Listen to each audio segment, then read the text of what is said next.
Hari berganti hari, tetap kulihat kasih-Mu, tak pernah berakhir di hidupku. Amin. Tuhan Yesus baik, sungguh amat baik, untuk selama-lamanya.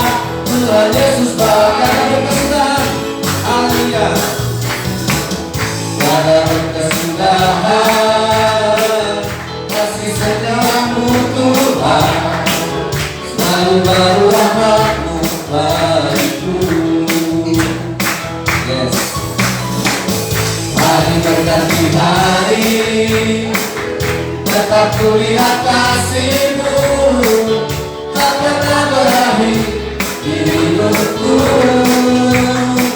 Tuhan Yesus baik, sungguh amat baik, untuk selama-lamanya.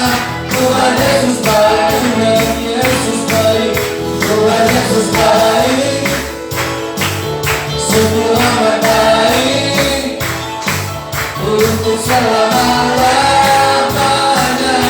Amin. Sekali lagi, tiada berkesudahan, haleluya.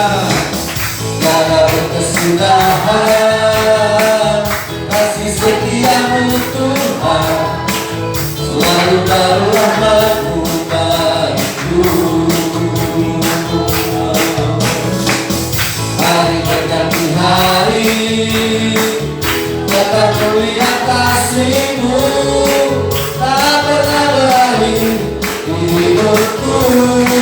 Tuhan Yesus baik, Yesus baik, sungguh amat baik, untuk selama-lamanya.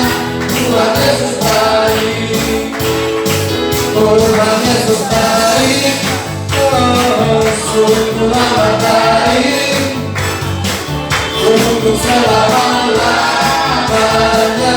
Tuhan Yesus baik, Tuhan Yesus baik, Tuhan Yesus baik, amin. Sungguh amat baik, untuk selama-lamanya. Tuhan Yesus baik, sampai selama-lamanya. Tuhan Yesus baik, haleluya.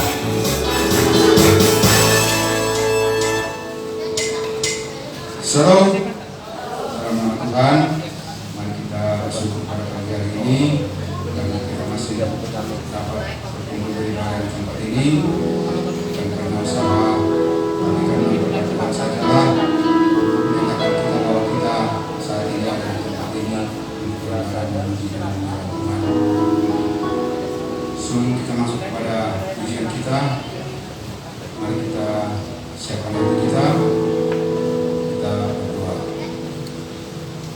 Terima kasih Tuhan, terima kasih Allah, segala pujian, syukur, hormat dan persembahkan kepada Tuhan buat segala kebaikan-Mu Tuhan, menyertai perjalanan hidup kami.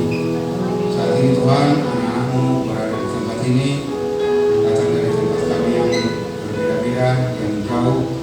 Untuk itu Tuhan, mengurapi kami, supaya kehadiran kami, kehadiran kami di tempat ini Tuhan, menjadi alat kemuliaan bagi nama-Mu. Biarlah setiap pujian kami, persembahan kami menyenangkan hati-Mu. Dan biarlah Tuhan, saudara-saudara kami juga yang masih di perjalanan, kiranya Engkau memberkati tibakan mereka dengan selamat, supaya bersama-sama kami bergabung di tempat ini untuk memuji memuliakan nama Tuhan. Terima kasih Tuhan, dan pujian nama-Mu, kami akan mulai ibadah kami, dan kami angkat pujian bagi-Mu, demi kemuliaan nama Tuhan dalam nama Yesus Tuhan. Amin. Amin. Shalom. Shalom. Kita angkat pujian, Tuhanlah kekuatan dan maksud. Haleluya.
Haleluya Tuhan. Masuk Tuhan. Masuk dalam kehidupan. Bersemu dengan hati yang tulus.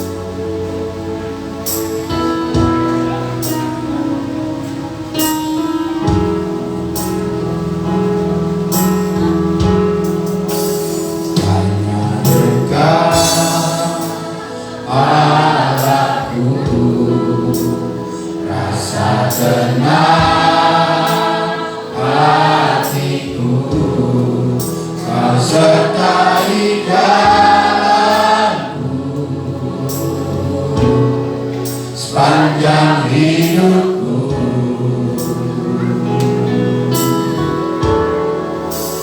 Hanya dekat padamu ada kekuatan baru, Kaulah perlindunganku, keselamatanku.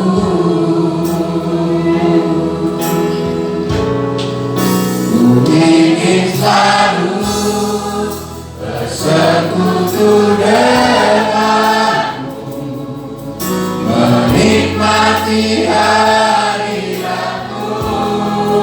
Biarlah Rohmu tinggal dalam hidupku, sungguh indah bersamamu selamanya.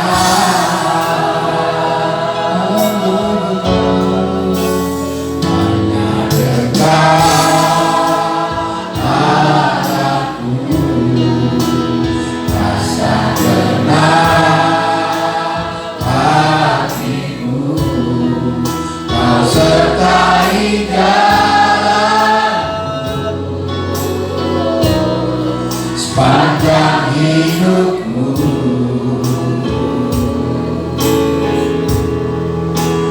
Hanya dekat padamu ada kekuatan baru, Kaulah perlindunganku, keselamatanku.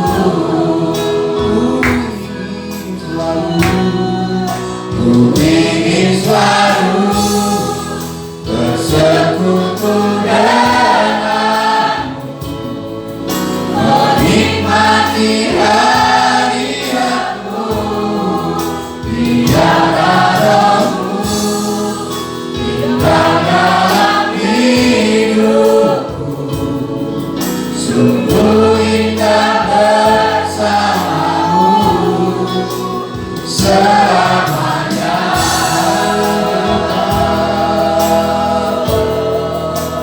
Hanya dekat Allahku, Amin Tuhan. rasa tenang hati, Kau sertai Kau sertai jalan panjang hidupku. panjang hidupku.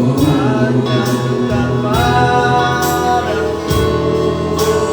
Hanya dekat padamu ada kekuatan baru, Kaulah perlindunganku, keselamatanku.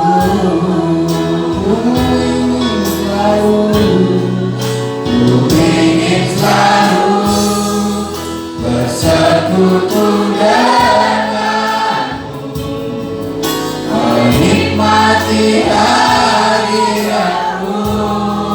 Biarlah Rohmu tinggal dalam hidupku, sungguh indah bersamamu selamanya.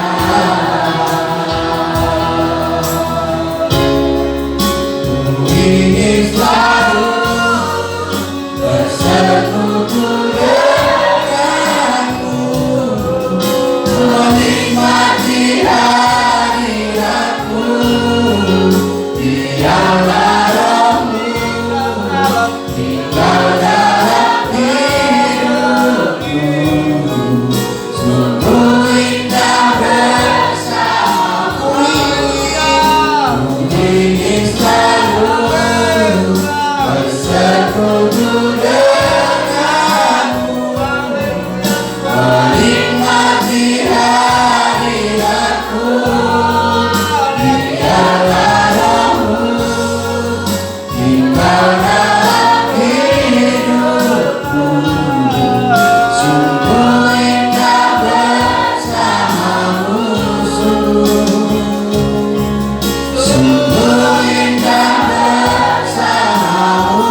ingin selalu bersekutu denganmu, menikmati hadiratmu, biarlah tinggal dalam hidupku.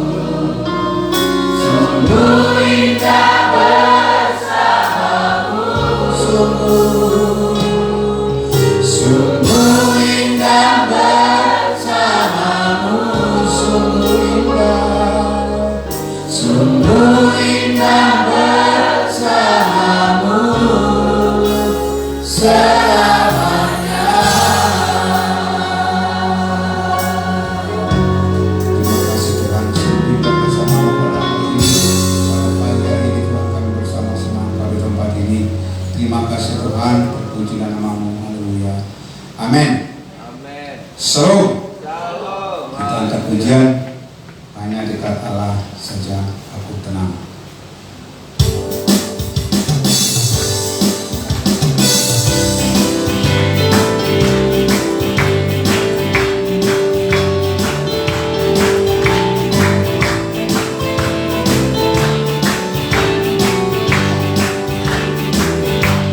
Hanya dekat Allah saja aku tenang, daripadanya keselamatanku. Hanya Dia gunung batuku, hanya Dia kota bentengku. Aku tidak akan goyah selama-lamanya. Hanya dekat Allah saja aku tenang, daripadanya keselamatanku. Hanya Dia gunung batuku, hanya Dia kota bentengku. Aku tidak akan goyah selama-lamanya. Hanya dekat Allah saja aku tenang, daripadanya keselamatanku. Hanya Dia gunung batuku, hanya Dia kota bentengku. Aku tidak akan goyah selama-lamanya. Hanya Dia gunung batuku, hanya Dia kota bentengku. Aku tidak akan goyah selama-lamanya. Aku tidak akan goyah selama-lamanya. Haleluya. Hanya dekat Allah saja kita tenang. Karena dunia ini semakin hari semakin tidak menentu. Untuk itu kita harus mendekatkan diri kepada Tuhan. Dan saat ini kita akan cari dan kita akan dengarkan firman Tuhan, dan kita angkat pujian seperti saya yang haus dan cuma saya undang untuk bangkit berdiri. Kita sambut firman Tuhan.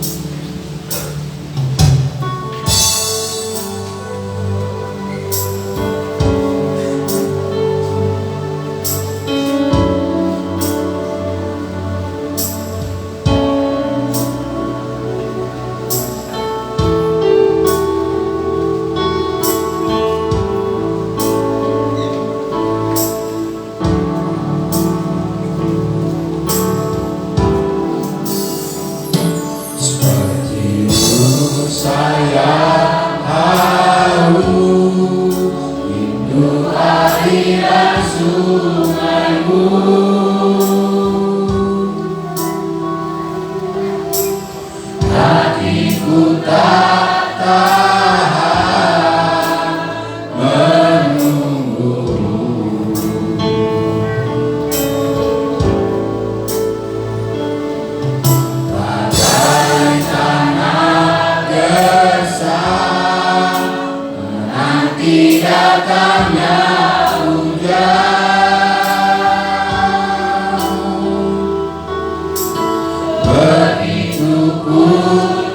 jiwaku, Tuhan, seperti saya haus, seperti saya haus, rindu aliran sungai-Mu.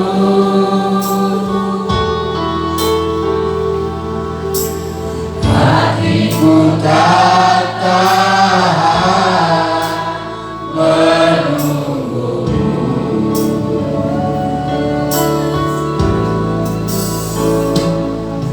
Bagaikan gersang menanti datangnya hujan,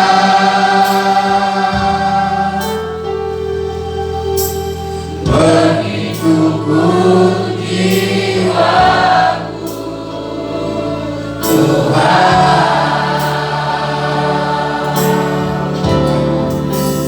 hanya Engkau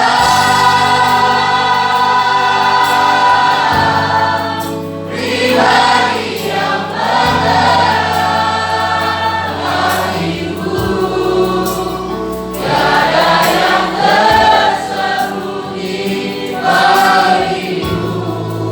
Seluruh isi hatiku Kau tahu, dan bawaku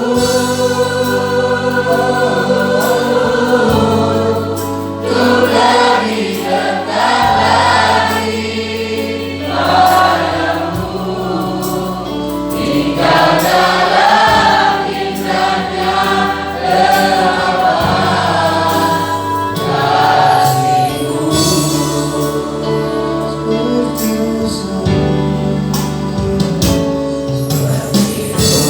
saya haus, rindu aliran sungai-Mu.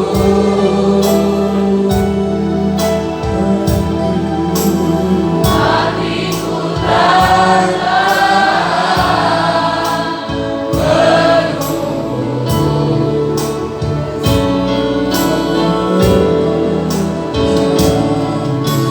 bagaikan gersang menanti datangnya hujan, begitu pun jiwaku, Tuhan, hanya Engkau pribadi yang menerangiku, tiada yang tersembunyi bagimu. Seluruh isi hatiku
hati dan jiwa kami kepada Tuhan. Bapa kami, Allah kami, Elohim Yahweh, pencipta halil langit dan bumi, yang kami sembah di dalam nama yang kudus, Yesus Kristus. Dialah Tuhan, Dialah Allah, Dialah Bapa kami, Dialah Raja di atas segala raja dan Tuhan di atas segala Tuhan. Kami datang kepada Tuhan kami, karena daripada-Mu kami berasal. Inilah tubuh jiwa roh kami. Tubuh kami akan kembali menjadi debu dan tanah. Roh dan jiwa kami kembali kepada Allah. Tuhan Yesus, datanglah kerajaan-Mu dan jadilah kehendak-Mu. Berikan kami hikmat, pengertian yang dari Tuhan untuk mengerti kerajaan Allah, untuk mengerti kehendak Tuhan, untuk mengerti tentang hidup yang kekal yang Tuhan sudah sediakan melalui pengorbanan anaknya. Celikkan mata hati kami yang sudah dibutakan oleh duniawi, mata hati kami yang sudah digelapkan oleh segala keduniawian ini. Yesus, Engkaulah terang hidup yang menerangi jiwa kami untuk melihat kehidupan yang sesungguhnya di dalam kerajaan sorga, di dalam kerajaan Tuhan. Pada mulanya adalah firman. Firman itu bersama-sama dengan Allah, dan firman itu adalah Allah. Ia pada mulanya bersama-sama dengan Allah. Segala sesuatu dijadikan oleh Dia, dan tanpa Dia tidak ada satupun yang telah jadi dari segala yang telah dijadikan. Di dalam Dia ada hidup, dan hidup itu adalah terang manusia. Terang itu bercahaya di dalam kegelapan, dan kegelapan itu tidak menguasainya. Tuhan Yesus memberkati. Amin. Haleluya. Silakan duduk. Puji Tuhan. Haleluya. Shalom. Ya, semangat dong. Shalom. Haleluya, saudara. Dikasih oleh Tuhan. Hari ini saya akan menyampaikan berita tentang Injil. Mari kita sama-sama katakan Injil. 1, 2, 3. Wah, ada semangat. 1, 2, 3. Yang semangat Injil gitu. 1, 2, 3. Injil. Ya. Nah, ya maafkan saya kalau nanti banyak koreksi dari saya. Ya, karena kita semuanya harus diperbaiki. Ya. Kita lihat dulu ya saudara, Markus pasal yang ke-16. Ya, Markus 16 ayatnya yang ke-14. Saya baca ayat 14, Bapak Ibu baca ayat 15, seterusnya ya, sampai nanti ayat 20. Oke. Nah, saya rindu semua kita mau membaca firman Tuhan ini. Akhirnya Yesus menampakkan diri kepada ke-11 orang itu ketika mereka sedang makan, dan Ia mencela ketidakpercayaan dan kedegilan hati mereka, oleh karena mereka tidak percaya kepada orang-orang yang telah melihat Yesus sesudah kebangkitannya. 2, 3. Lalu Ia berkata kepada mereka, "Berilah sesungguhnya berkatakan Injil kepada segala makhluk. Siapa yang percaya dan dibaptis akan diselamatkan, tetapi siapa yang tidak percaya akan dihukum." Tanda-tanda ini akan menyertai orang-orang yang percaya. Mereka akan mengusirkan setan dari namaku. Mereka akan berbicara dalam bahasa-bahasa yang baru bagi mereka. Mereka akan memegang ular, dan sekalipun mereka minum racun maut, mereka tidak akan mendapat celaka. Mereka akan meletakkan tangannya atas orang sakit, dan orang itu akan sembuh. Sesudah Tuhan Yesus berbicara demikian kepada mereka,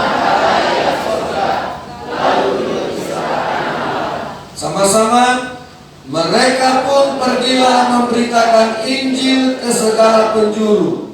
Dan Tuhan turut bekerja dan meneguhkan firman itu dengan tanda-tanda yang menyertainya. Saudara, hari ini saya mau menyampaikan tentang Injil. Karena Injil itu cerita tentang kerajaan Allah. Karena Injil itu ceritanya tentang Yesus. Saudara, itu cerita tentang kehidupan yang kekal. Itu cerita tentang Allah. Makanya disebut dengan kabar baik. Apakah dengan menceritakan Tuhan membuat saudara bosan? Ya. Apakah kalau dengan hanya cerita tentang sorga, cerita tentang kemuliaan Tuhan, atau cerita tentang Tuhan itu satu berita yang menjemukan, atau satu cerita yang enggak membuat kita antusias atau nyaman? Nah, ini perlu kita koreksi. Karena ini penting, saudara. Seberapa pentingnya? Karena Yesus sebelum naik ke surga, bukan sebelum mati ya. Sebelum mati Yesus tidak ada pesan apa-apa. Di kayu salib dia hanya ketemu dengan orang-orang yang mengolok-olok dia. Di Golgota Yesus hanya bertemu dengan orang-orang yang membenci dia. Sehingga yang perlu dikatakan Yesus, ampunilah dosa mereka Bapa. Ya, sehingga yang dikatakan Yesus kepada orang-orang yang bersedih melihat Yesus, jangan tangisi saya, tangisilah dirimu. Saudara yang dikasihi oleh Tuhan, tidak ada pesan. Tapi ketika Yesus naik ke sorga, dia kasih pesan. Apa kata Tuhan? Pergilah ke seluruh dunia, beritakanlah Injil kepada segala makhluk. Saudara yang dikasihi oleh Tuhan, berarti kita harus tahu Injil itu isinya apa. Sekarang orang sibuk dengan konten, apa-apa bikin konten. Baik di TikTok, baik di IG, baik di Facebook, dan di media-media lainnya. Orang sibuk ngasih makan ayam pun juga jadi konten. Tidur ngorok pun jadi konten. Jadi sesuatu yang berita begitu. Nah, saudara yang dikasihi oleh Tuhan, ketika Yesus naik ke surga, dia suruh kita memberitakan Injil. Karena Injil itu cerita tentang Tuhan yang dari sorga turun ke dunia.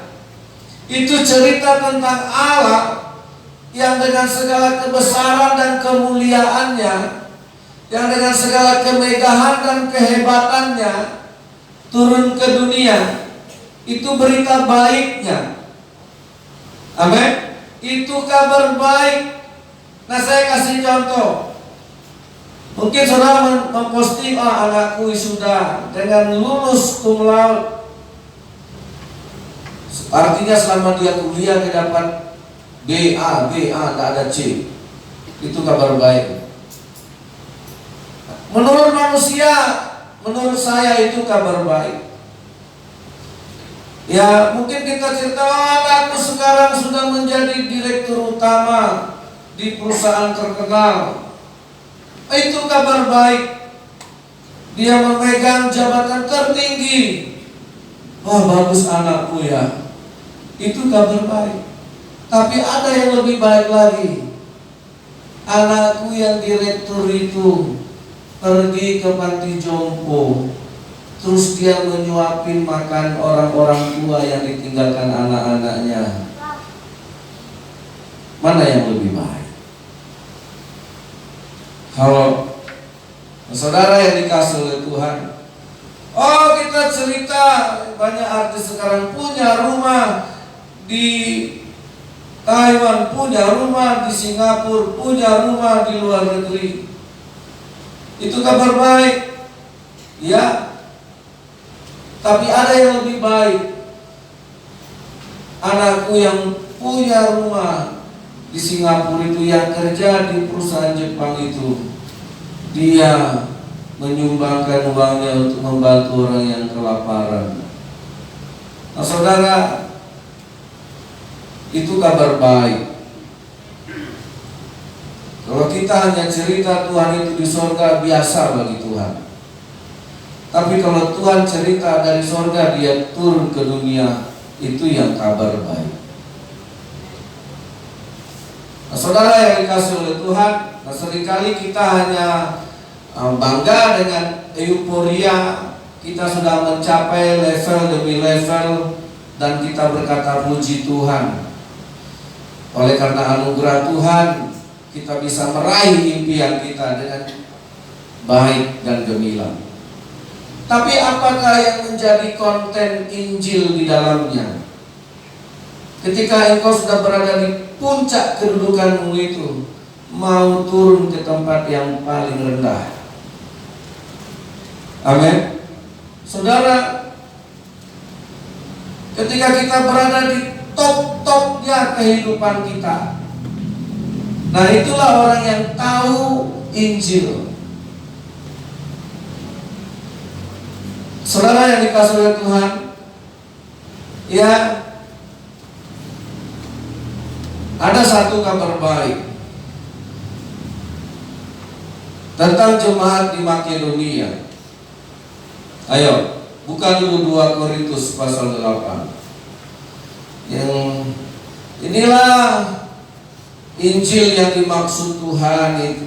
Enggak hanya cerita dalil per dalil, ayat per ayat, tapi cerita tentang rohnya Tuhan, tentang 2 Korintus pasal 8. Ya, nah ini dia. Pelayanan kasih mulai dari ayat 1. Saudara-saudara, kami hendak memberitahukan kepada kamu tentang kasih kasih karunia yang dianugerahkan kepada jemaat-jemaat di Makedonia, selagi dicobai dengan berat dalam pelbagai penderitaan, sukacita mereka meluap, dan meskipun mereka sangat miskin, namun mereka kaya dalam kemurahan. Ini berita baik. Bukan yang kaya yang memberi, tapi yang miskin. Saudara, inilah Injil yang di dalamnya ada kasih karunia ini. Apa yang ada padamu? Aku bersaksi, ayat 3, bahwa mereka telah memberikan menurut kemampuan mereka, bahkan melampaui kemampuan mereka. Dengan kerelaan sendiri mereka meminta dan mendesak kepada kami, supaya mereka juga beroleh kasih karunia untuk mengambil bagian dalam pelayanan kepada orang-orang kudus. Mereka memberikan lebih banyak daripada yang kami harapkan. Mereka memberikan diri mereka pertama-tama kepada Allah, kemudian oleh karena kehendak Allah juga kepada kami. Ini jemaat. Kalau cerita tentang kasih karunia, kok tentang selalu kita dapat kasih karunia, dapat berkat, dapat kasih karunia, dapat mujizat, dapat anugerah dari Tuhan, berarti dia dapat sesuatu yang baik dalam ukuran dan pandangan manusia. Saudara yang dikasih oleh Tuhan, tapi jemaat di Makedonia bercerita tentang kasih karunia, bukan cerita tentang mereka sudah kaya, bukan cerita mereka tentang diri mereka yang sudah berhasil, yang sudah terpandang, yang sudah sukses.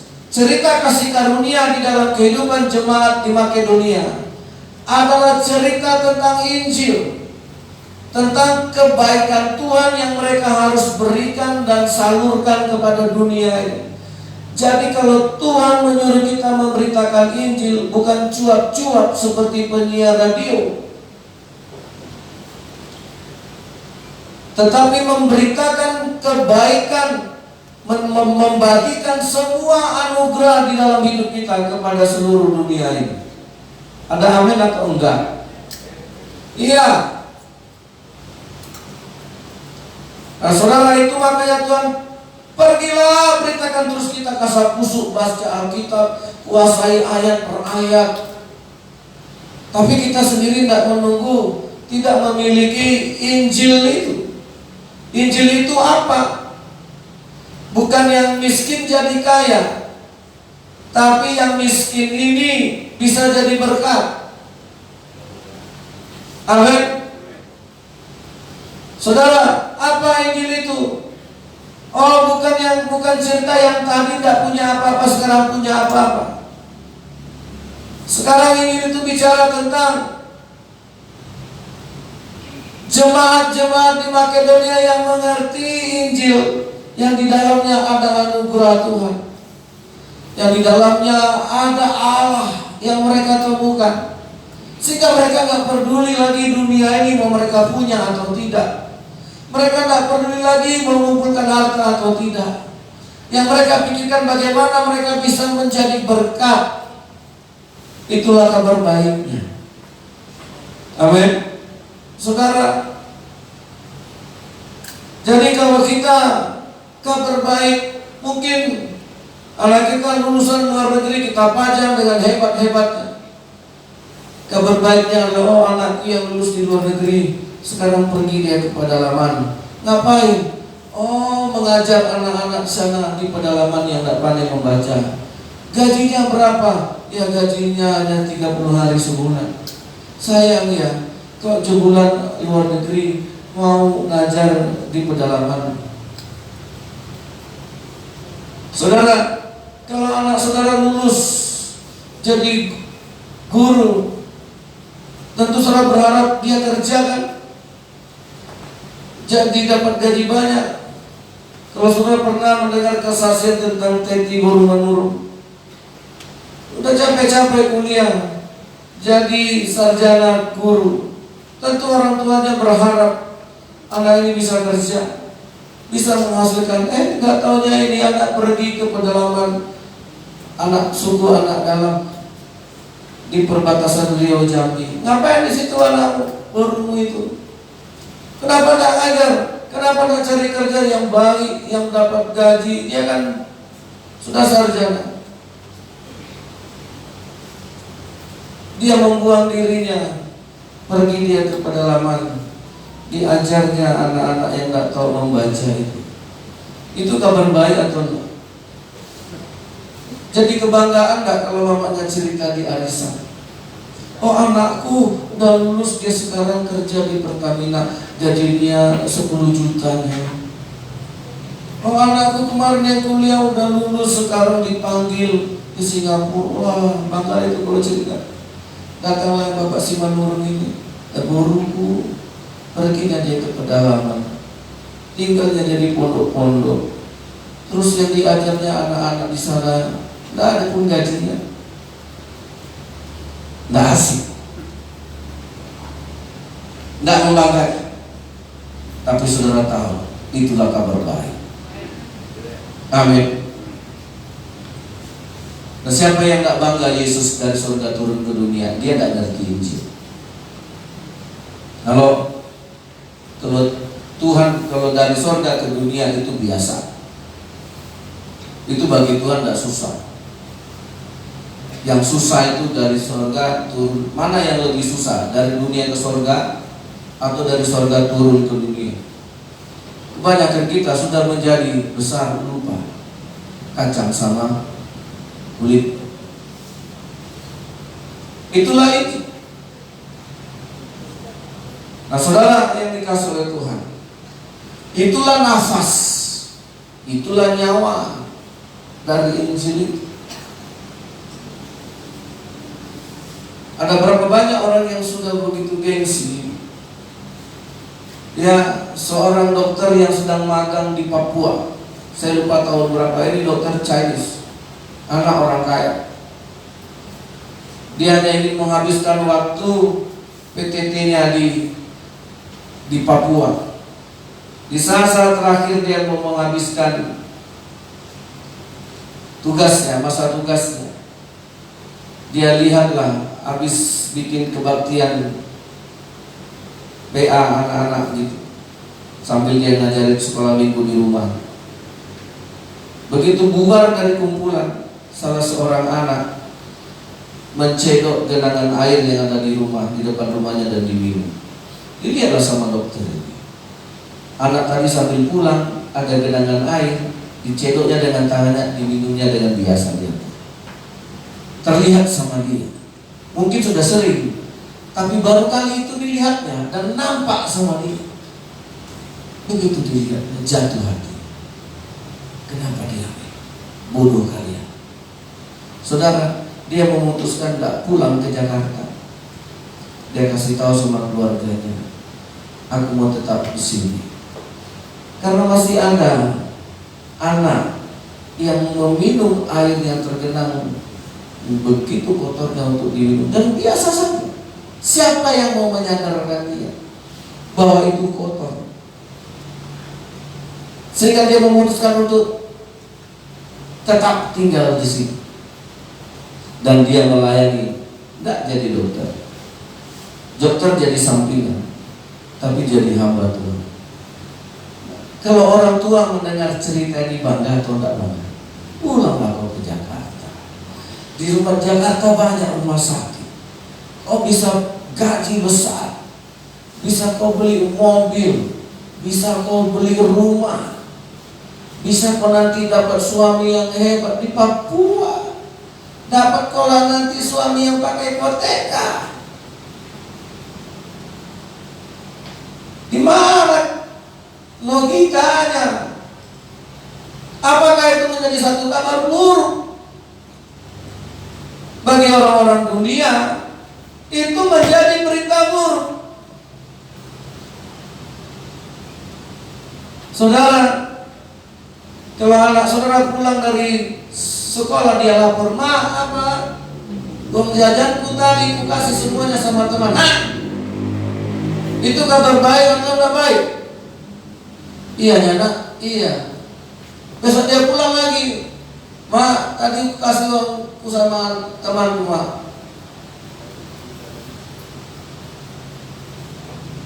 Dia kan punya bapak mama. Bisanya dia minta uangnya sama bapak mamanya. Besok jangan kau kasih lagi. Bodoh. Makan uangmu jaga. Dia adanya bapak mamanya. Biar dia minta sama bapak. Nah, seringkali Injil tidak menjadi bobot kabar baik, sehingga kabar yang seharusnya baik bagi kita jadi tidak baik.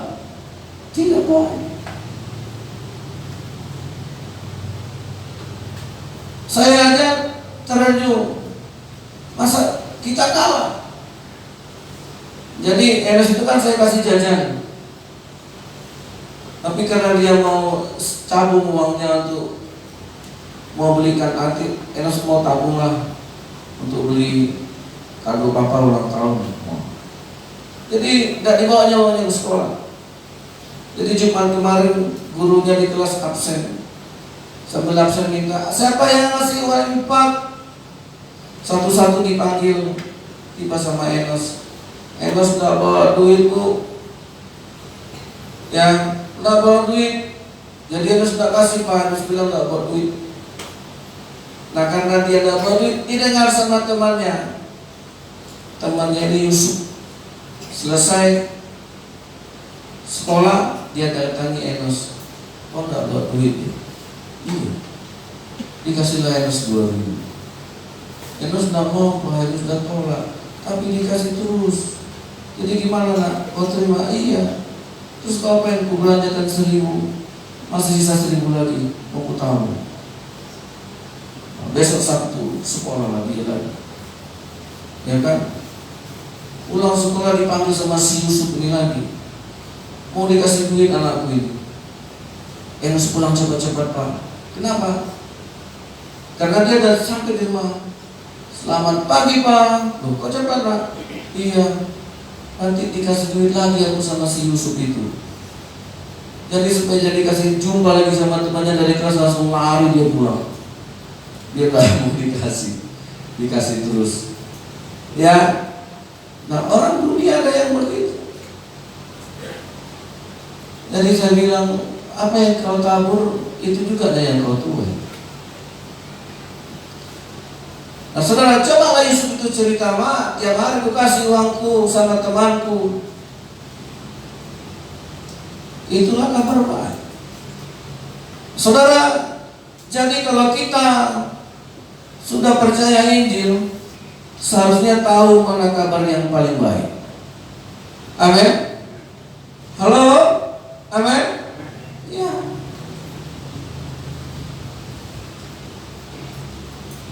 Jadi kalau kita bisa mengumpulkan uang banyak, itu kabar baik. Tapi kalau kabar baik, uang yang banyak itu bisa jadi berkat untuk orang miskin, untuk kemuliaan Tuhan. Itu kabar baik. Nah, di mana letak kegagalan umat Kristen mengaplikasikan kabar baik? Sehingga Injil bukan menjadi sebuah dalil, sebuah ilmu pengetahuan, tapi menjadi gaya hidupnya Tuhan di dalam kita. Nah, jadi setelah saya baca dalam beberapa bahasa aslinya, memberitakan Injil sebagai kabar baik dimulai dari orang yang mengenal Tuhan, orang yang bisa menyaksikan, merasakan kebaikan Tuhan secara pribadi, orang yang mengalami perjumpaan dengan Tuhan, orang yang mengalami persekutuan dengan Tuhan. Ingat, ini pesan kepada kita. Ini pesan dari Yesus yang mau ke surga, bukan yang mau ke lubang kubur. Makanya saya kasih tahu tadi, waktu Yesus mau masuk ke lubang kubur, gak kasih pesan apa-apa, kecuali dia hanya bilang, tangisilah dirimu sendiri. Ya, ini bukan pesan orang mau mati. Ini pesan orang mau masuk, naik ke surga. Amin. Ya, jadi ini berlaku bagi semua orang yang punya tujuan surga. Injil itu tidak akan bisa dipahami kalau tujuan hidup kita belum kerajaan surga. Karena Injil adalah cerita tentang kerajaan Allah, berita tentang Allah, di mana pemerintahan kerajaan Allah berlaku atas kita, di mana otoritas, kuasa, wibawa, dan kasih Allah melingkupi segenap kehidupan kita, mulai dari dalam roh, jiwa, hati, pikiran sampai tubuh. Amin. Ya. Jadi saudara yang dikasih oleh Tuhan, Injil adalah sebuah cerita surgawi. Jadi kalau kita tidak punya tujuan hidup surga, ya tidak akan bisa kita pahami Injil. Ya, seperti jemaat di Makedonia tadi. Kalau dunia masih lebih menarik daripada surga, itu artinya kita masih gagal dalam Injil ini. Kalau dunia masih kita cintai dan kita kasihi lebih daripada Tuhan, belum lagi saudara mengerti Injil.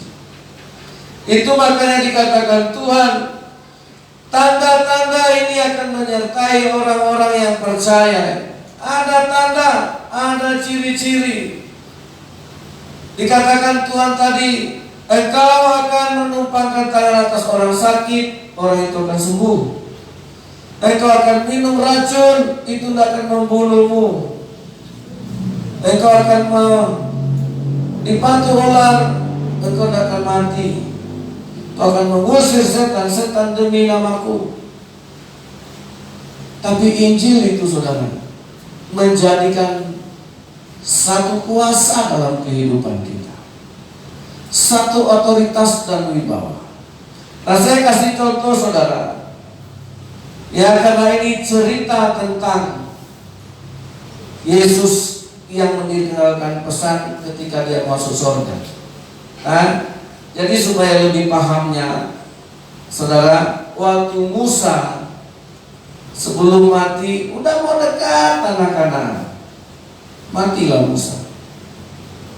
Ya, waktu Musa mati, dipilihlah Yosua. Nah, ketika Yosua dipilih, dia dikasih tugas untuk membawa bangsa ini masuk ke tanah perjanjian. Udah sedikit lagi, udah di depan mata, sudah nampak. Tapi Musa mati. Saudara, kehendak Tuhan harus terjadi. Apakah Yosua mengambil tongkat yang selalu dipakai Musa? Apakah Yosua mengambil jubah yang selalu dipakai Musa? Tidak ada garis keturunan antara Yosua dengan Musa. Tidak ada hubungan DNA-nya pun tidak ada, hubungan kekerabatan pun tidak ada. Nah, ketika Yosua dikasih panggilan Tuhan, bawalah umat ini masuk ke tanah Kanaan, itu bukan perkara mudah.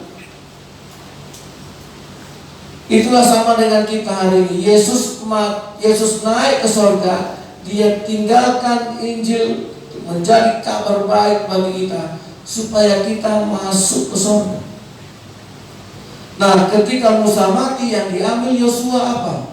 Yang diambil oleh Yosua kitab-kitab Taurat, tulisan-tulisan firman Tuhan yang selama ini ditinggalkan oleh Musa. Itu yang diambilnya, bukan tongkat Musa yang diambil Yosua, bukan jubah, bukan label, bukan merek yang lain. Tidak diambilnya sepatu Musa. Oh, supaya kelihatan seperti Musa, pakai sepatu Musa. Oh, supaya hebat seperti Musa, pakai baju Musa. Oh, supaya hebat aku pakai. Nah, itu kan idola. Saudara, itulah kebiasaan dunia yang meniru-niru. Tapi Musa tidak menjadi berhala bagi Yosua. Nah, saudara, yang diambil oleh Yosua adalah firman Tuhan yang ditinggalkan oleh Musa. Ini yang akan membawa kita nanti masuk ke tanah Kanaan. Inilah yang akan membawa kita nanti masuk ke tanah perjanjian. Itu yang diambil. Saudara mau masuk surga, ya sudah ambil apa? Halo, yang kalau kita mau masuk surga, yang mau saudara ambil hari Injil. Makanya selalu saya katakan, saudara baca Injil, renungkan Injil, pahami siang dan malam. Nah, makanya Yosua mengalahkan 31 raja yang ada di tanah Kanaan. Dia berperang jauh lebih banyak musuhnya daripada Musa. Dan dia bisa membawa semua orang Israel masuk tanah Kanaan. Kuncinya di mana? Yosua merenungkan firman Tuhan itu siang dan malam. Amin.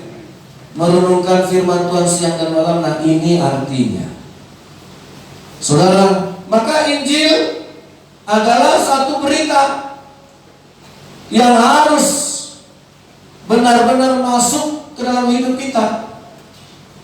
Saudara, karena Yesus pergi, Dia memesankan Injil ini harus menjadi berita. Injil harus jadi cerita. Injil harus jadi bobot.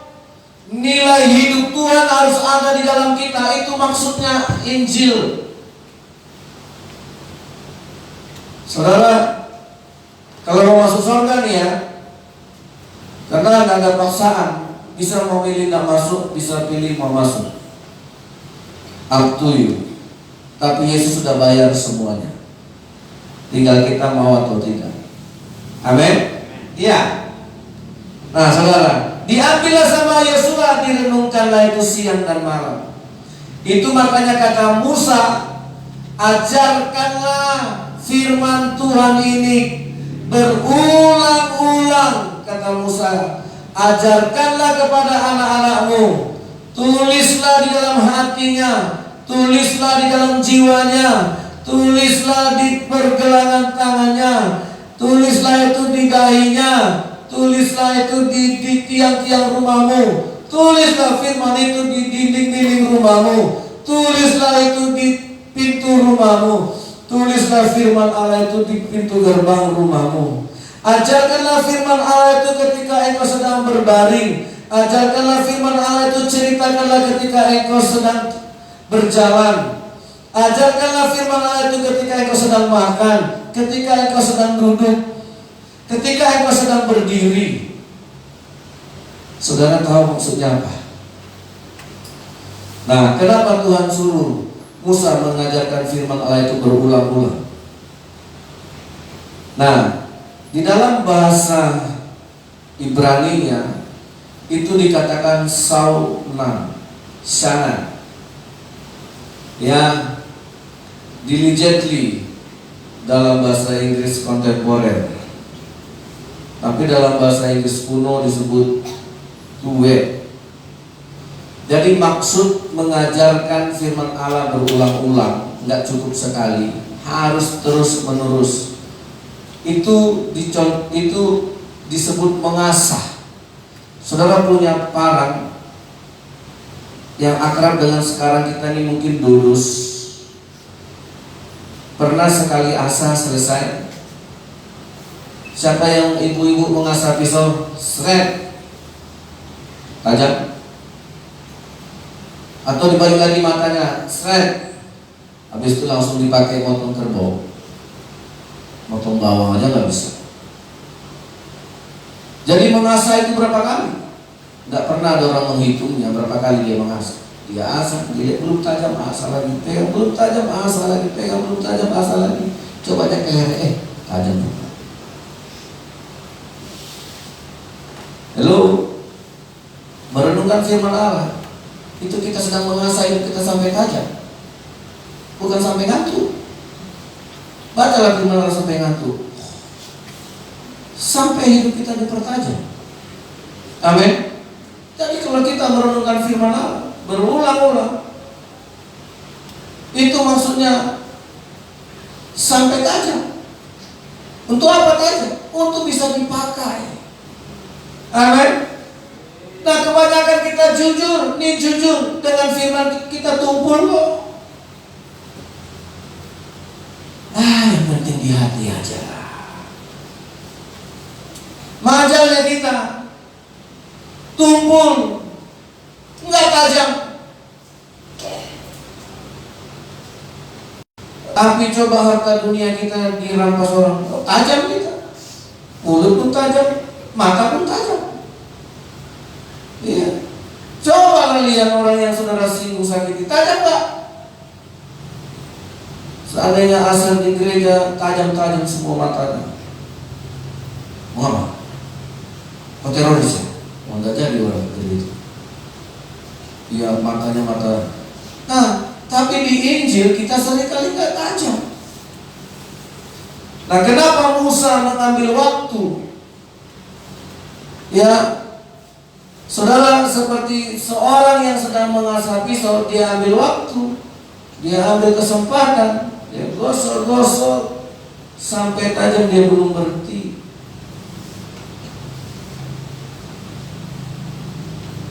Itu makanya ketika Yosua mengambil firman yang ditinggalkan Musa, itu direnungkannya, diulang-ulangnya sampai dia tajam. Barulah dia bertindak, menanglah dia. Nah, saudara yang dikasih oleh Tuhan, nah, kenapa Tuhan suruh kita memberitakan Injil? Ini harus kita ulang-ulang. Saya mau jujur dengan saudara, siapa di antara orang tua yang punya anak pernah memberitakan Injil sama anaknya? Halo anak-anak, pernahkah bapak kalian cerita Injil? Ceritanya gini, nah, bapak mau cerita apa itu Pak? Ini sambil tidur.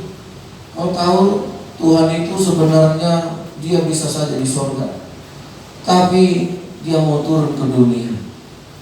Tuhan itu jadi manusia, dia ambil rupa seorang hamba, terus dia turun ke dunia, mati untuk orang berdosa. Dia suci, mati orang yang gak suci kayak kita ini. Pernah gak kalian dengar bapak kalian cerita? Yang pernah puji Tuhan, yang belum pernah nanti kalau kalian punya anak ceritakan. Halo, pernah gak orang tua cerita sama anaknya sambil makan?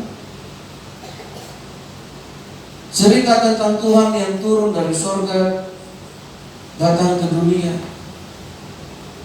Ya, jadi kita tidak hanya menggadang-gadang anak kita, udahlah kita miskin kok harus kaya ya, bapak guru kau harus pintar ya, bapak tukang becak kau harus pilot, supaya tak jadi pembicaraan orang yang kita nanti.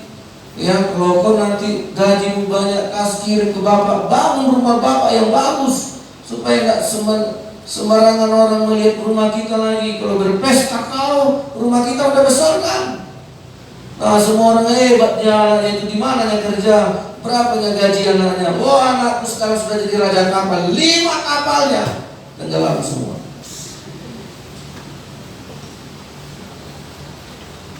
Ya, tapi Injil apa? Ceritakanlah Tuhan itu dia orang suci, mati untuk kita yang tidak suci.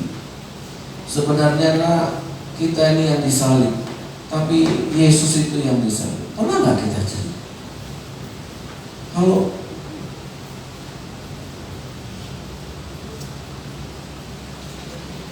saudara, pernah nggak kita cerita itu? Bagaimana Tuhan itu mengambil rupa seorang, waduh, Tuhan itu di sorga mulia, tidak terpandang kita kemuliaannya. Begitu turun ke dunia, dia ambilnya rupa seorang hamba, jelek pun kali mukanya. Itulah Tuhan kita, rendah hati sekali dia. Pernah gak kita cerita? Kalau sehingga itu menjadi sebuah bobot, sebuah dasar kehidupan yang rendah hati yang sedang kita asah sama keturunan kita. Kalau ya, ini yang mau menikah, jangan menikah kalau nggak bisa ceritakan Injil sama anak. Kalau nggak bisa bagikan tentang Tuhan, jangan hanya cerita nggak ada uang mama, nggak ada uang bapak. Makanya kau pintar belajar, biar hebat kau nanti banyak uangmu. Kau bisa kasih mama, kau bisa kasih bapak. Oh, segitu aja nilai hidup kita, segitu aja bobot hidup kita. Oh, kalau gitu aku harus kerja keras, aku harus belajar keras, jadi orang pintar, biar banyak uangku. Nanti bisa ku belikan bapakku rumah, bisa ku belikan sepeda motor. Ya, sekarang rokoknya tembakau yang digulung-gulung kertas ku belikan, nanti jadi Samsung. Ya, matilah dia, kena kanker paru-paru.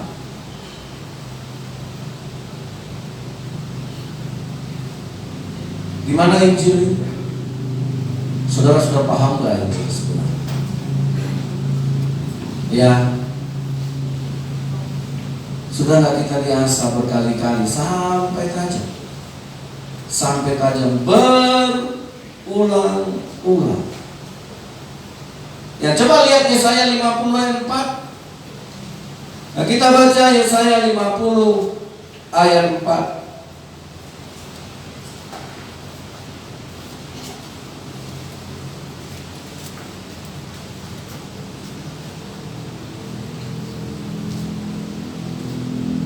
Ayo, nah, mari kita baca Yesaya 50 ayat 4, 2, 3. Tuhan Allah telah memberikan kepadaku lidah seorang murid, supaya dengan perkataan aku dapat memberikan semangat baru kepada orang yang letih lesu. Setiap pagi ia mempertajam pendengaranku untuk mendengar seperti seorang murid. Setiap pagi. Siapa yang baca kitab setiap pagi? Untuk apa? Untuk mempertajam, untuk peka. Jangan jadi kita hidup di dunia ini gak linglung. Tuhan, apa kehendak Tuhan? Aku bingung memutuskan memilih si Polan atau memilih si Ucok. Ragu. Hati bilang begini, pikiran bilang begini. Nah, saudara, seringkali kita tidak punya satu jawaban yang pasti. Ya, nggak tajam. Ya, nah setiap pagi ia mempertajam. Apa yang dipertajam? Pendengaranku untuk mendengar seperti seorang murid. Makanya dikatakan Yesus, pergilah, kabarkan, beritakanlah Injil, jadikanlah semua bangsamu murid. Siapa murid itu? Yang mendengar.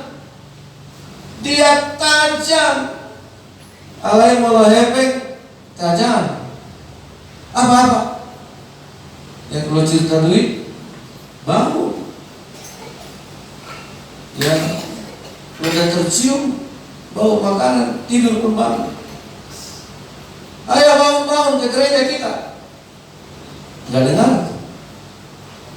Ayo bangun-bangun, udah mama bawakan ini sate. Oh, langsung dia bangun. Nah saudara, tergantung tajamnya di mana hidup ini. Di mana telinga kita tajam? Ya, saudara yang dikasih oleh Tuhan, setiap pagi Ia mempertajam pendengaranku untuk mendengar seperti seorang murid. Makanya di dalam kitab Matius ketika Yesus mau naik ke surga, Matius pasal 28, ya saya yang baca buat kita. Matius 28 ayat 19. Kata Yesus ayat 18, Yesus mendekati mereka dan berkata, kepadaku telah diberikan segala kuasa di sorga dan di bumi. Karena itu pergilah jadikanlah semua bangsa muridku dan baptislah mereka dalam nama Bapa, Anak, dan Roh Kudus. Semua bangsa jadi murid untuk mendengar Injil tadi. Ya, saudara, ini pesan Yesus sebelum naik ke surga. Siapa yang mau masuk surga, ulang-ulanglah Injil ini sampai Injil itu menjadi bobot, menjadi konten, menjadi nilai kekal yang tertulis di hati saudara. Ulang-ulanglah, bacalah sampai kita tajam, sampai kita peka, dan sampai kita tahu suara Tuhan. Seperti seekor domba yang mendengar suara gembalanya. Amin. Seperti seekor binatang yang hafal suara gembalanya. Beo, burung bisa menghafal suara tuannya. Anjing bisa hafal suara Tuhan kan. Jangan suara tuannya, bersinnya pun anjing hafal. Begitu saudara bersin, bus, datang anjing bawa tisu. Ih, pintar kali anjing ini. Lu kasihlah marganya 9 juta. Enggak mau juga kan. Iya, itu anjing-anjing hebat. Begitu tuannya hajib, langsung dia datang bawa tisu. Good. Saya dipotong untuk arisan. Ya, anjing saja suara bersin, suara batu kita pun hafal dia. Suara kereta kita pun hafal dia. Mati, tahunya anjing itu. Ya, karena dia akrab. Tiap hari didengarnya kok. Tiap hari didengarnya. Tuannya lagi berantuk di rumah, dia dengar. Lagi ketawa, dia dengar. Oh, ini ketawa bosku. Oh, ini ketawa inang bau. Tahu dia. Karena tiap hari dia nguping aja dengan baik. Iya kan, anjing tahu. Ya, saudara gajian pun dia tahu. Karena udah hafal dia, setiap tanggal 1 ketawanya renyah sekali kayak wafer. Iya, karena dia selalu dengar. Saudara, anjing saja bisa hafal suara kita. Bagaimana dengan kita? Jadi kalau mau tahu suara Tuhan, pertajam setiap pagi, baca firman Allah. Amin. Kalau masih tertarik dengan sorga, kalau nggak tertarik ya nggak apa. Apa boleh buat? Saya hanya hamba yang sedang menceritakan apa yang Tuhan suruh mau cerita. Amin. Ini Injil kabar baik. Siapa yang mau hidupnya baik, ada di dalam Injil. Saudara yang dikasih oleh Tuhan, Tuhan Yesus memberkati kita. Mari kita tundukkan kepala. Aku mengasihi Engkau Yesus. Merenungkan firman-Mu siang dan malam. karena aku punya tujuan hidup. Siapa yang punya tujuan hidup? Asah. Merenungkan firman Allah, kita sedang mengasah diri kita untuk semakin tajam dan peka, untuk kita mengerti kerajaan Allah. Aku mengasihi Engkau Yesus dengan segenap hatiku. Aku mengasihi Engkau Yesus dengan segenap jiwaku. Renungkan firman-Mu siang dan malam, ku pegang perintah-Mu dan ku lakukan. Engkau tahu ya Tuhan, tujuan hidupku hanyalah untuk menyenangkan hatimu. Aku mengasihi. Dengarkanlah lagu ini, saudara. Saudara mau menyanyi, ingat syairnya. Ini syair yang sungguh bagus. Aku mengasihi Engkau Yesus dengan segenap jiwa.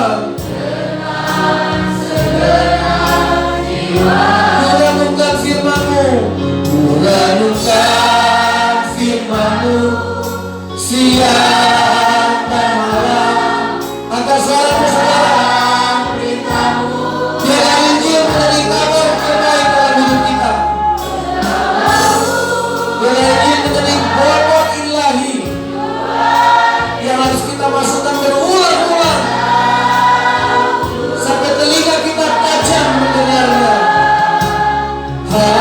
Sekali lagi, aku mengasihi. Aku mengasihi Engkau dengan segenap hatiku. Aku mengasihi Engkau Yesus dengan segenap jiwaku.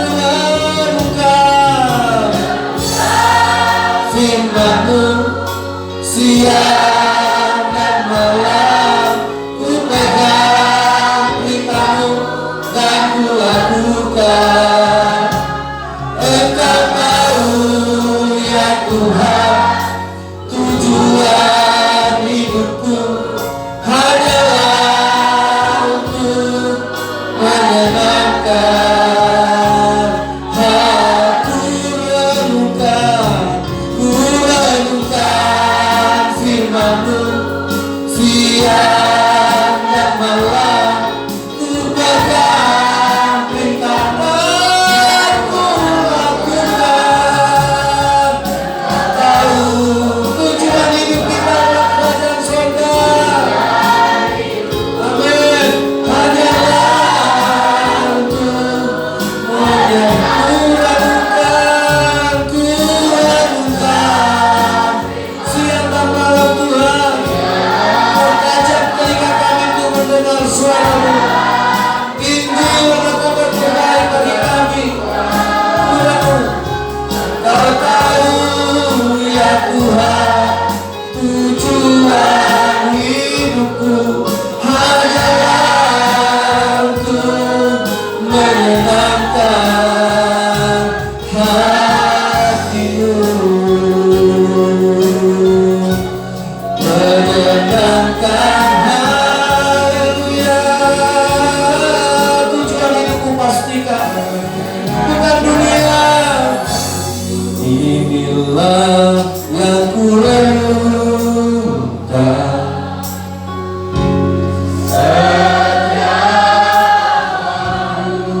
Katakan pujian dan pengagungan, yang pujian dan pengagungan kepadamu Tuhan.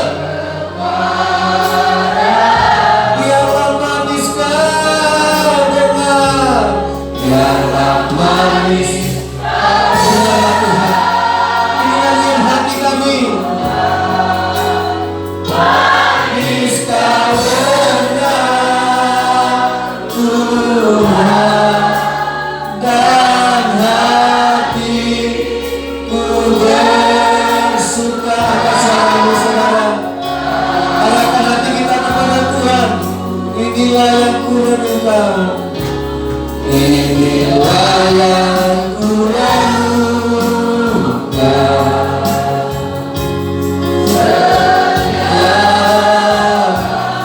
Nyanyian pujian dan pengagunganku kepadamu Bapa. Pujian dan pengagungan kepadamu.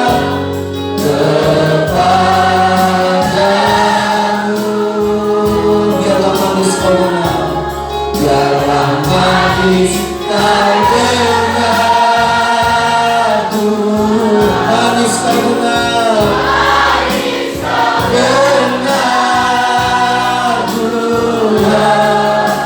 Dan manis saudara, arahkan hatimu kepada Allah yang di sorga.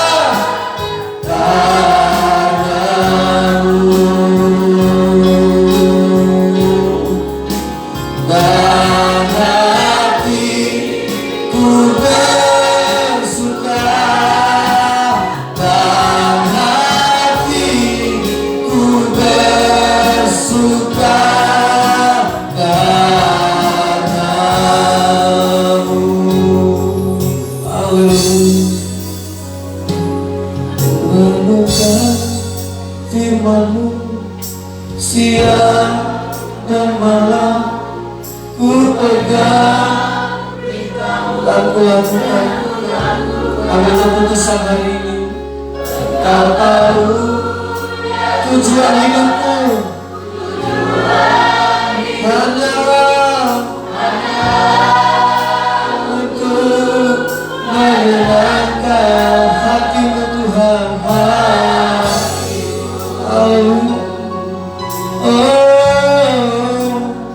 Angkat hatimu. Siapa yang punya tujuan kerajaan sorga? Ambil Injil itu, jadikan itu kabar terbaik hidup kita. Ambil Injil itu, jadikan itu cerita hidup kita.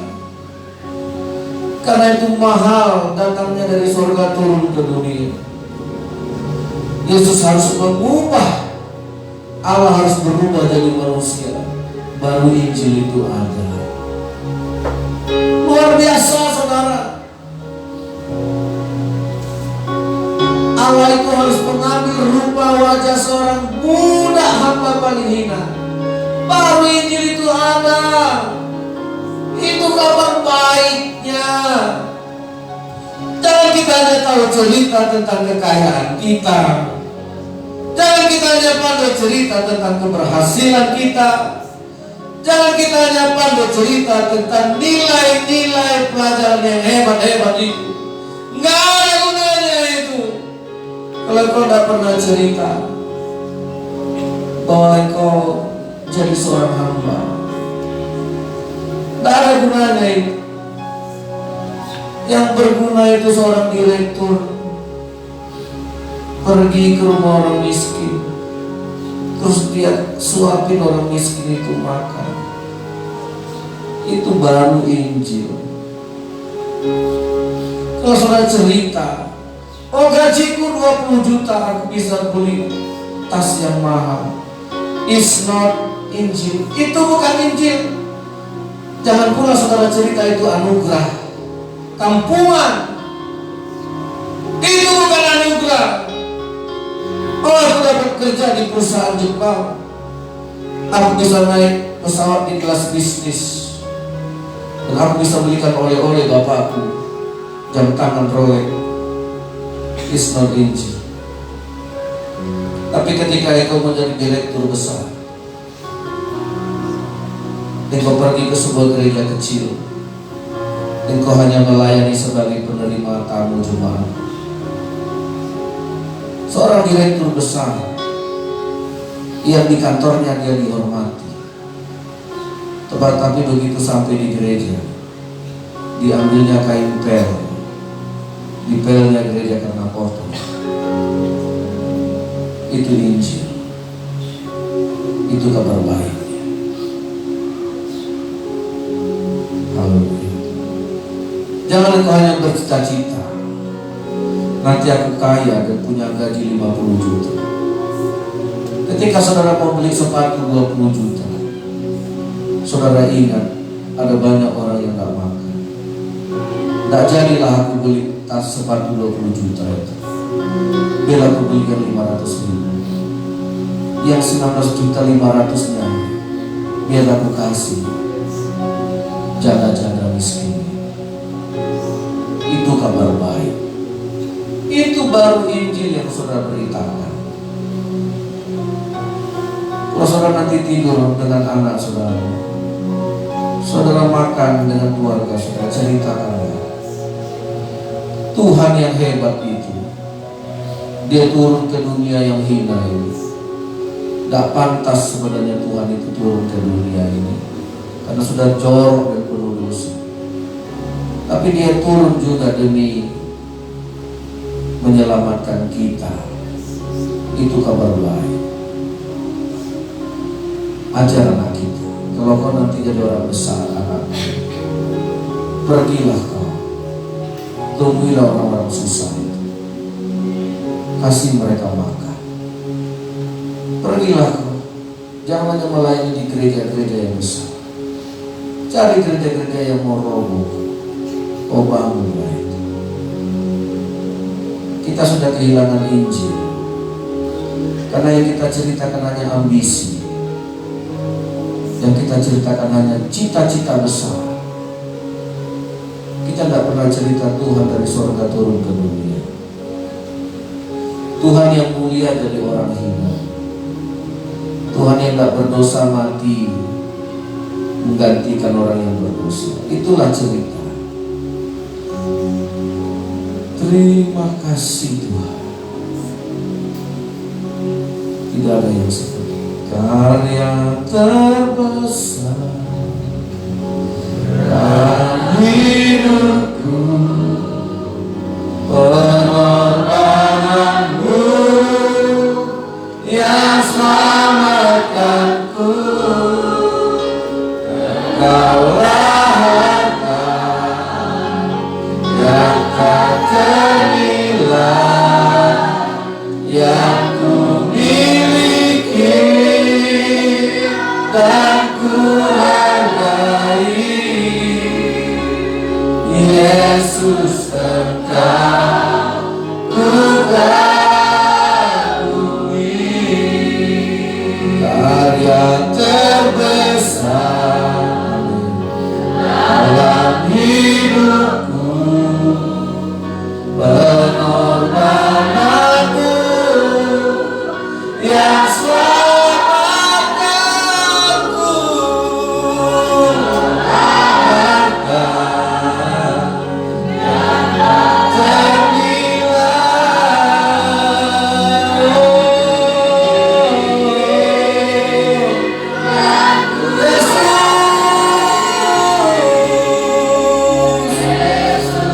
Yesus, terima kasih.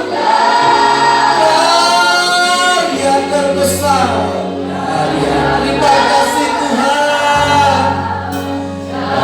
Engkau mau datang ke dunia, karena artinya aku hidup. Karena aku dipaku, karena gunanya aku hidup Tuhan. Terima kasih buat tanganmu yang mau dipakai. Yesus, ini cerita baik bagi kami. Ketika mahkota dulu itu diberikan kepada Tuhan yang punya mahkota lebih baik lagi. Karya terbesar, karya terbesar. Kau punya surga, tapi kau mati di bukit Kentara yang kau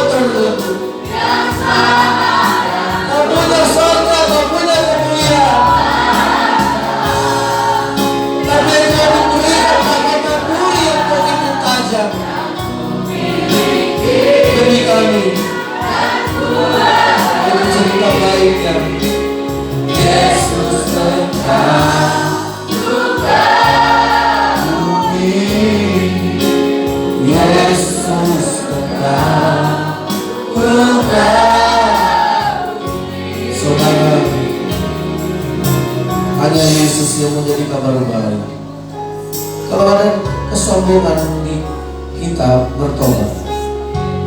Kalau saudara masih bangga dengan cerita-cerita kehebatan, gantilah ceritanya. Kalau kita masih bangga dengan uang kita yang banyak, itu belum sampai dari separuh dari kabar baik. Yesus berkata kepada pemuda yang kaya, "Pulanglah kau, juallah hartamu, berikan sama orang miskin, supaya itu jadi kabar baik sama orang miskin. Kemudian kembali ikutlah aku, maka engkau punya harta di surga." Itulah kabar baik dari Tuhan. Tapi orang muda yang kaya ini susah hatinya. Dia punya uang banyak, tapi tidak menjadi berita baik bagi Tuhan. Kekayaan itu hanya menjadi cerita baik di kalangan orang-orang kaya. Kalau saudara kaya datang kepada Tuhan hari ini, saudara pasti tahu yang Tuhan bilang apa. Berikan sama orang miskin, kembali kepada kau punya harta di surga. Itulah Injil yang Tuhan sedang ceritakan untuk kita. Kalau engkau pintar, engkau kaya, engkau jago, nilaimu bagus, bisakah engkau menolong orang bodoh supaya dia yang bodoh bisa jadi pintar seperti engkau? Itu kabar baik. Terima kasih Tuhan. Kalau engkau kaya dan punya uang banyak hari, bisakah engkau menghapus air mata orang yang lapar, supaya dia yang lapar punya harapan hidup, bisa makan? Itu kabar baik. Terima kasih Tuhan Yesus.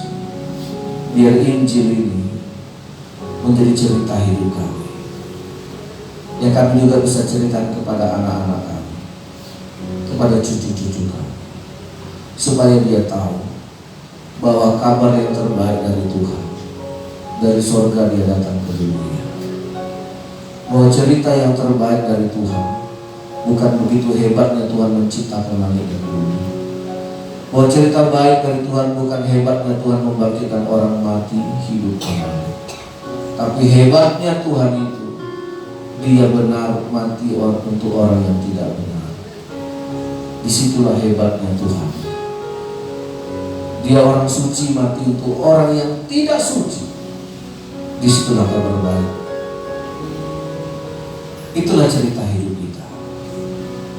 Diberkatilah yang menerima Injil ini. Diberkatilah untuk sampai kerajaan surga. Terimalah kekayaan surga. Terimalah harta surgawi bagi yang menerima Injil ini dan merenungkannya, sampai kita diasah sampai tajam untuk dipakai Tuhan. Berbahagialah orang yang menaruh Injil ini di hatinya, menjadi bobot dan nilai hidupnya. Berbahagialah karena kau punya harta di surga. Ngengat dan karat tidak bisa merusaknya, pencuri tidak bisa mengambil dan merampasnya. Berbahagialah karena Tuhan memberikan harta surgawi bagi orang yang menerima Injil ini sebagai kabar baik hidupnya. Dalam nama Yesus, semua kita yang percaya berkata, amin.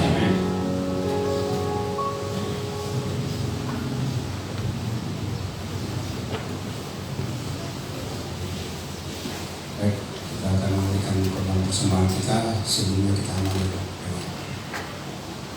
Terima kasih Tuhan, segala pujian, hormat, kemuliaan bagimu.